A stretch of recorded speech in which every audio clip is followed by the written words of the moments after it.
أعوذ بالله من الشيطان الرجيم.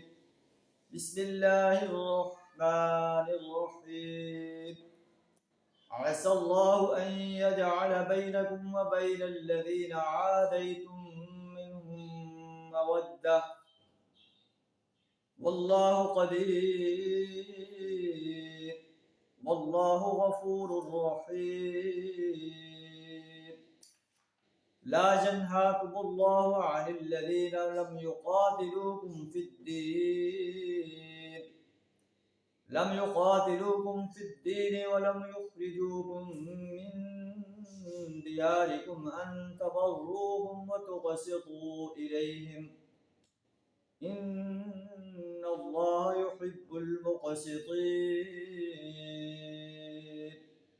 صدق الله العظيم.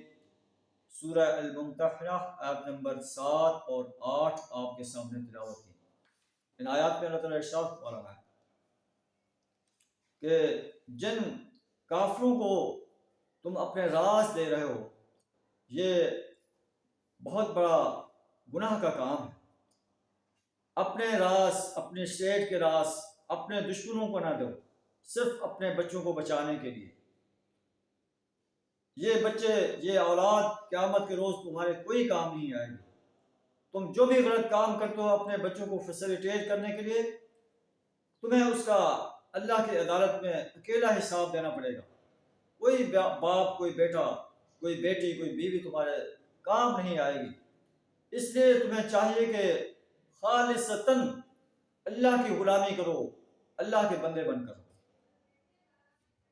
آج کے اس آیت میں فرمایا جا رہا ہے جن اہل و عیال سے تمہاری محبت ہے یا جن رشتہ داروں سے تم محبت کرتے ہو لیکن وہ تمہارے دشمن ہیں، ہو سکتا ہے عسى الله ان يجعل بينكم وبين الذين عاديتم منهم مودة، بعید نہیں کہ اللہ کبھی تمہارے اور ان لوگوں کے درمیان محبت ڈال دے جن سے آج تم نے دشمنی مول لے لی ہے۔ مکہ کے کفار قریش جو مہاجرین کے قریبی عزیز تھے، اللہ تعالیٰ ہو سکتا ہے کسی وقت وہ بھی ایمان قبول کر لیں اور یہ دشمنی جو ہے محبت میں تبدیل ہو جائے۔ اور پھر انسانیت نے دیکھا کہ جب مکہ فتح ہوا تو جوک در جوک جو ہے مکہ کے قریش نے اسلام کو قبول کیا اور جو مہاجرین مدینہ میں موجود تھے وہ آپس میں گھل مل گئے، آپس میں ایک ہو گئے۔ واللہ قدیر، اللہ ہر چیز پر قادر ہے۔ واللہ غفور الرحیم، اللہ بخشنے والا بڑا مہربان ہے، معاف کرنے والا ہے۔ انسان اپنی بغاوت سے پلٹ آئے، اپنے کفر سے پلٹ آئے، اپنے شرک سے پلٹ آئے، اللہ ایسے انسانوں کو اپنی رحمت کی آغوش میں لے لیتا ہے۔ لا ينهاكم الله عن الذين لم يقاتلوكم في الدين، اللہ تمہیں ان لوگوں سے جو ہے حسن سلوک سے نہیں روکتا چاہے وہ کافر ہیں جنہیں نے دین کے معاملے میں تم سے قتال نہیں کیا۔ وَلَمْ يُخْرِجُوكُم مِّن دِيَارِكُمْ، اور تمہیں تمہارے گھروں سے نہیں نکالا۔ أَن تَبَرُّوهُمْ وَتُقْسِطُوا إِلَيْهِمْ، کہ تم ان کے ساتھ نیکی اور انصاف کا برتاؤ۔ إِنَّ اللَّهَ يُحِبُّ الْمُقْسِطِينَ، اللہ انصاف کرنے والوں سے محبت کرتا ہے۔ حضرت اسماء رضی اللہ تعالیٰ عنہ کی والدہ ان سے ملنے کے لیے آئیں، وہ کافرہ تھیں۔ حضرت اسماء رضی اللہ تعالیٰ عنہ مسلمان تھیں، آپ نے انہیں ملنے سے انکار کر دیا۔ پھر آپ نے اللہ کے رسول صلی اللہ علیہ وسلم سے پوچھا کہ کیا میں ان سے مل سکتا ہوں، ان سے حسن سلوک کر سکتی ہوں؟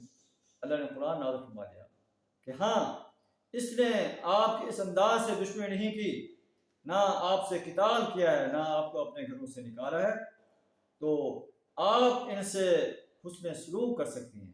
اور یہ یونیورسل آرڈر ہے کہ جو کافر تمہارے ساتھ دشمنی نہیں رکھتے، اپنے کام سے کام رکھتے ہیں، آپ ان کے ساتھ جو ہے حسن سلوک کر سکتے ہیں۔ انما ینہاکم اللہ عن الذین قاتلوکم فی الدین، اللہ ان لوگوں سے دوستی کرنے سے تمہیں منع کر رہا ہے، حسن سلوک کرنے سے منع کر رہا ہے جنہوں نے دین کے بارے میں تم سے قتال کیا۔